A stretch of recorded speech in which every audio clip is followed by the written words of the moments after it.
Assalamu alaikum wa rahmatullahi wa barakatuh. Hii mnaiona hapa ni mizizi inayotumika katika maradhi mbalimbali, katika magonjwa yanayosumbua katika miili ya wanadamu.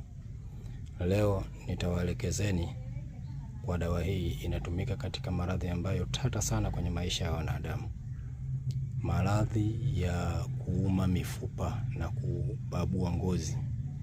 Mtu ambaye anayesumbuka kuuma mifupa au mifupa inakauka, inakakamaa, anashindwa kutembea kwa ajili ya mifupa kuwa migumu, basi hii dawa inaenda kutibu maradhi haya. Na hii tumeichimba kwa ajili ya mtu mwenye shida hiyo, naye mwenyewe anaisubiri dawa yake aondoke nayo. Dawa hii unaichemsha na nyama iliyomo kwenye mifupa. Hakikisha unapoenda kununua nyama yako, unanunua nyama iliyobanana na mifupa, na ndo hiyo nyama utatumia kuchemsha na dawa hii.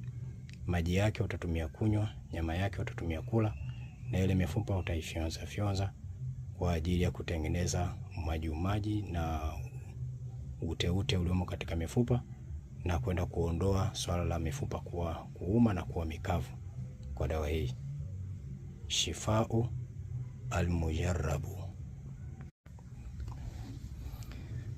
Assalamu alaikum wa rahmatullahi wa barakatuh.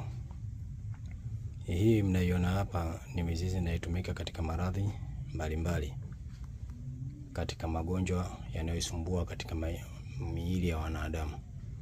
Leo nitawaelekezeni kwa dawa hii. Inatumika katika maradhi ambayo tata sana kwenye maisha ya wanadamu, maradhi ya kuuma mifupa na kubabua ngozi.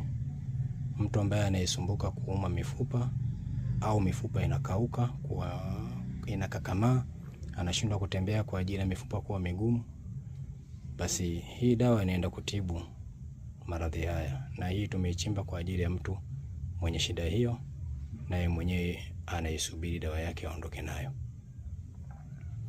Dawa hii unaichemsha na nyama iliyomo kwenye mifupa. Hakikisha unapoenda kununua nyama yako, unanunua nyama iliyobanana na mifupa, na ndo hiyo nyama utatumia kuchemsha na dawa hii.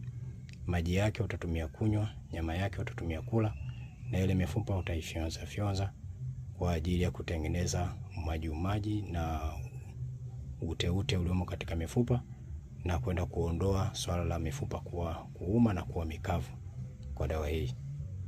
Shifau al-mujarrabu.